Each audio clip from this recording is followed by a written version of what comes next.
नमस्कार, बहुत स्वागत है आपका। आप देख रहे हैं स्वराज एक्सप्रेस। मैं हूं आपके साथ राघवेंद्र। रुक करते हैं खबरों की ओर। राष्ट्रीय स्वयंसेवक संघ की स्थापना के 100 साल पूरे हो गए। नागपुर में आयोजित मुख्य कार्यक्रम में पूर्व राष्ट्रपति रामनाथ कोविंद, सर संघचालक मोहन भागवत शामिल हुए। संघ प्रमुख मोहन भागवत ने अपने संबोधन में पहलगाम हमले का जिक्र करते हुए कहा कि धर्म पूछकर आतंकियों ने हिंदुओं की हत्या की। हमारी सरकार और सेना ने पूरी तैयारी के साथ उसका पुरजोर उत्तर भी दिया। उन्होंने कहा कि इस घटना से हमें दोस्त और दुश्मन का पता चलता है। हमें अंतर्राष्ट्रीय संबंधों में चेतना रखनी होगी। संघ प्रमुख ने कहा कि हमारी सेना का शौर्य पूरी दुनिया ने देखा है। उन्होंने कहा कि यह घटना हमें सिखा गई है कि भले ही हम सभी के प्रति मित्र भाव रखते हैं और रखेंगे, लेकिन अपनी सुरक्षा के प्रति और अधिक सजग समर्थ रहना पड़ेगा। मोहन भागवत ने कहा कि नक्सलियों पर प्रशासन की कठोर कार्रवाई भी हुई है। उग्रवाद को पनपने बिल्कुल नहीं देना है। उन्होंने वैश्विक उथल पुथल, पड़ोसी देशों में हिंसक आंदोलनों का भी उल्लेख किया और कहा कि हिंसा से बदलाव नहीं आ सकता है। इसके अलावा उन्होंने 41 मिनट के भाषण में समाज में आ रहे बदलाव, सरकारों का रवैया, लोगों में बेचैनी, पड़ोसी देशों में उथल पुथल और अमेरिकी टैरिफ का भी जिक्र किया है।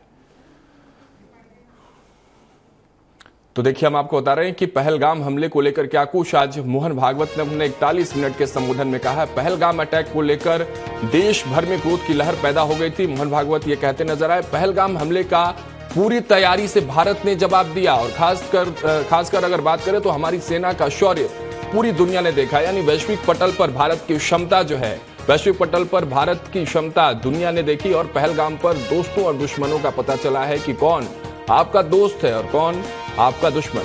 नक्सलियों की बात उन्होंने की है। उन्होंने कहा कि नक्सलियों पर भी शासन प्रशासन लगातार नकेल कस रही है और लगातार उग्रवाद पर भी पूर्ण विराम सरकार लगाते हुए नजर आएगी। कानून हाथ में लेकर निकल आना ठीक नहीं है। जेन जी को लेकर भी उन्होंने साफ तौर पर बात कही। जिस तरह से भारत के पड़ोसी देशों में हिंसा का सहारा लिया गया जेन जी के द्वारा, उसको लेकर भी कहा। नेपाल और श्रीलंका की भी बात की और कहा कि इससे भारत को एक अनुभव मिली है। पड़ोसी देशों में उथल पुथल वाली क्रांति आई।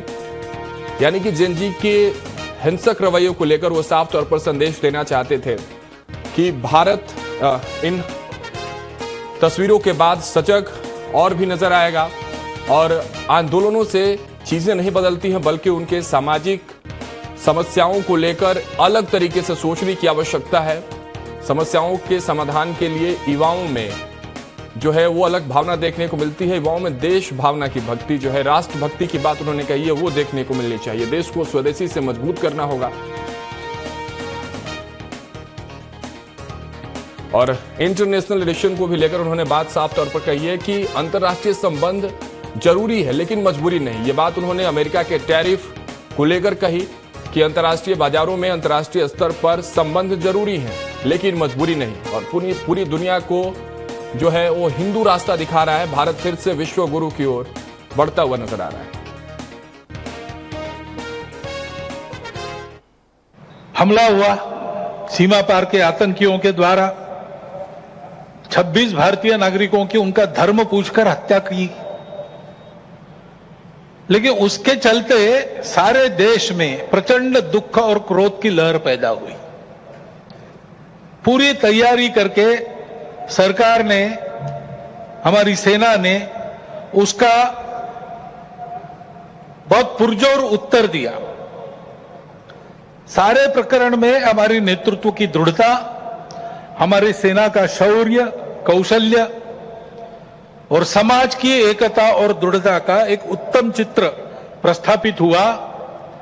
और यह भी वह घटना हमको सिखा गई कि यद्यपि हम सबके प्रति मित्रभाव रखते हैं और रखेंगे, फिर भी अपने सुरक्षा के विषय में हमको अधिकाधिक सजग रहना पड़ेगा, समर्थ बनना पड़ेगा। राष्ट्रों में आपस में सब प्रकार के संबंध होने पड़ते हैं। अकेला राष्ट्र अलगाव में, आइसोलेशन में जी नहीं सकता। परंतु ये निर्भरता मजबूरी में ना बदल जाए, क्योंकि वो कब बदलेगी, कैसे बदलेगी, उसका कोई पता नहीं। और इसलिए इस निर्भरता को मानते हुए, विश्व जीवन की एकता को मानते हुए, हमको इसको मजबूरी न बनाते हुए जीना अगर है तो स्वदेशी और स्वावलंबन का कोई परिणाम नहीं, कोई पर्याय नहीं। हमको आत्मनिर्भर होना पड़ेगा, स्वावलंबी जीवन जीना पड़ेगा, स्वदेशी का उपयोग करना पड़ेगा। उसमें इस प्रकार के जो आंदोलन है जिसमें इतनी सारी हिंसा और विनाश होता है, डॉक्टर अंबेडकर साहब ने उसको ग्रामर ऑफ अनार्की कहा है। प्रजातांत्रिक मार्गों से भी परिवर्तन आता है, ऐसे हिंसक मार्गों से परिवर्तन नहीं आता है। एक उथल पुथल हो जाती है लेकिन स्थिति यथावत रहती है। पूरे दुनिया का अभी तक का इतिहास देख लीजिए, जब से ये उथल पुथल वाली तथाकथित रिवॉल्यूशंस, क्रांतियां आई, किसी क्रांति ने अपने उद्दिष्ट को प्राप्त नहीं किया। आज विश्व के आवश्यकताओं की पूर्ति करते हुए उनकी समस्याओं का निराश करने का शाश्वत निदान देने वाली एक नई रचना को विश्व आवश्यक मान रहा है, भारत से अपेक्षा कर रहे हैं, और नियति शायद यही कार्य हम भारतवासियों से चाहती है कि हम अपने उदाहरण से विश्व को एक नया ऐसा रास्ता दें।